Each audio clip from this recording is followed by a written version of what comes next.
What's up all, SE1 here, AZ Wildcats. We got ourselves a perfect war here, so I just want to highlight about 3 attacks that deserve some credit, so hope you like the video. So let's get into this first attack by Shammgod. Shammgod is a Town Hall 9, not even a max Town Hall 9. As you can say, he only has 10 BK with an level 10 Archer Queen. And so in this particular attack, he goes with the GoWitch. And the biggest key about GoWitch attacks is you got to make sure we set our funnels. We want to make sure that we're cutting all these bases on the outside because we want witches and the skellies to go, and with the heroes to go all into the core. It's a very, very slow moving attack, and if done properly, it's really, really powerful. So the first thing you want to do in this attack is make sure you set the funnel. So let's get into his attack here. I'll speed it up a little bit because I got 3 videos I want to share. And he sets at 12 his golem to start going to create the funnel at 12.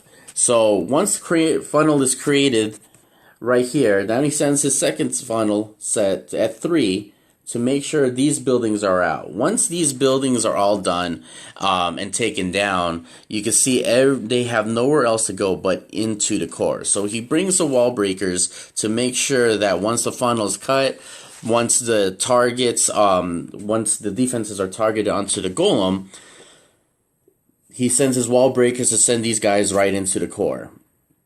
So as you can see, I'll play at normal speed on this one. BK starts going, leading ahead the charge. Queen is staying behind and just sniping down whatever's behind it. And so we have a witch on the outside, bowler on the outside, and they're just cleaning house. And like I said, it's a very, very slow, patient moving attack. And you don't have to be in max Town Hall to get these bases down. You can see at Town Hall 9, one of the biggest successes is when you have something to tank for your troops. So golems at Town Hall 9 is usually 99% used in 3-star attacks. If not a golem, it would be a hound. But you need some type of tank troop to make sure you go forward. So let's fast forward. As you can see, Mike gets the 3. And on to our next attack.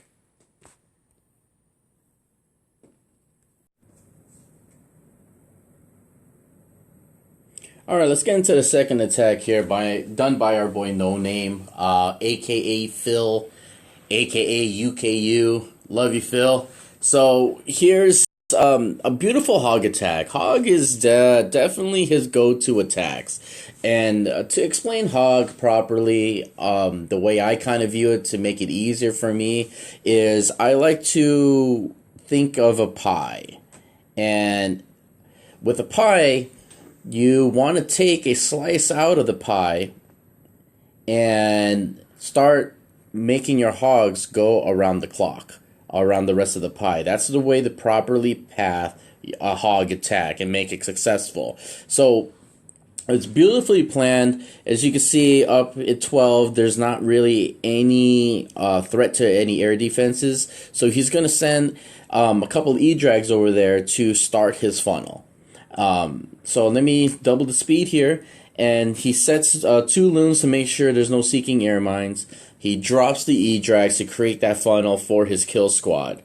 So CC comes out, it's an electric drag, E-drag, and the E-drags and the queen, they're gonna take down the CC. So let me pause it. The biggest number 1 rule on hog attacks is you have to get down to CC.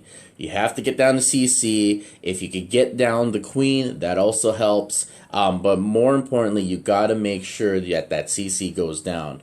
If the CC stays up and you try to send your hogs, 9 times out of 10, you are not going to get a 3-star. So he pops the ability to make sure that his kill squad gets all the way in. They get deep enough to get into all heroes go down, and there's his pathing. As I was saying earlier, it's a pie. So this whole section is down, and he decides to send his hogs this way and just path them this way. Now, if you start displaying your hogs all over the place, you can't control them, and hogs are powerful as in groups. So you want to make sure that these hogs stay together to make sure they get down. So you utilizes your heal spells, and you set them down in a proper area to get the groups of the hogs. He sends the one last to get out, one last freeze to get that bomb tower to avoid the splash damage, and then the single attacking defenses are just there's too many hogs for them to handle. And so there he goes. There's a 3-star, beautiful attack, by the way. As you can see again, guys, Phil is not a max Town Hall 11. He just went to Town Hall 11. You see level 40 BK, level 43 Archer Queen, level 12 Grand Warden. So planning will get you the 3-star.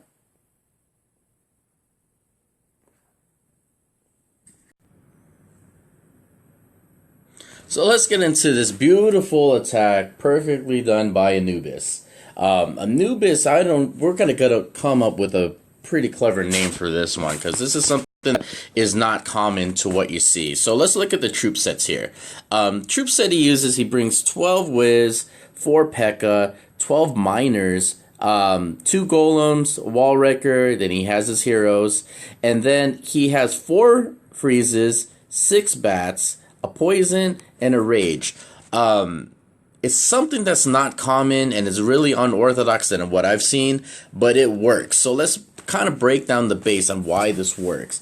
The first thing you notice on the base is that all splash damage is up top. So splash damage is put up against Pekkas and Golem as a combination. They're not going to be any threat to those troop sets with Wiz behind it. So he's going to penetrate so much right through 12. So let's get into the attack and just show you, like I said, the beauty of this attack. It's very, very clever, and I got to give you a special shout out, Anubis. So he sets his funnel out wide. He makes sure that the X-bows lock onto the Golem.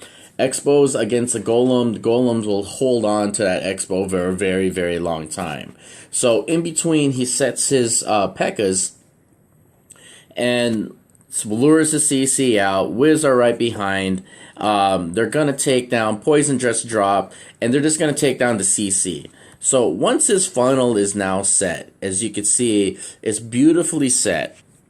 He has no buildings here anymore. He turning off all these buildings right here, and then so left is everything right here. So when he sends his kill squad in there with his heroes, everything's gonna funnel back into the core. So it was a really, really perfectly placed funnel. So he goes in, as you can see, they're gonna start walking into the core. Everything goes in. There's still a Pekka going in deep. Now Queen, the Wall Wrecker's tanking for the Queen, and so once all the splash damage is basically gone, he starts sending his bats. Bats are sent on the outside to help clear out whatever is left over that the kill squad didn't get to.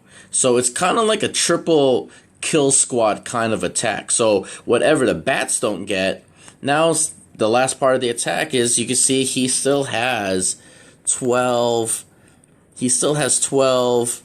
miners left. And so miners are basically used just to clean up whatever's left over.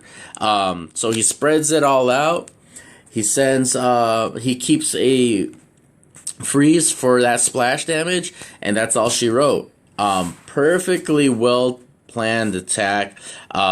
It works on those bases where splash damage is all accessible to a kill squad. So great job, Anubis. There is the cap off to our perfect war. So hope you guys enjoyed the video. Like and subscribe. See you at the next one.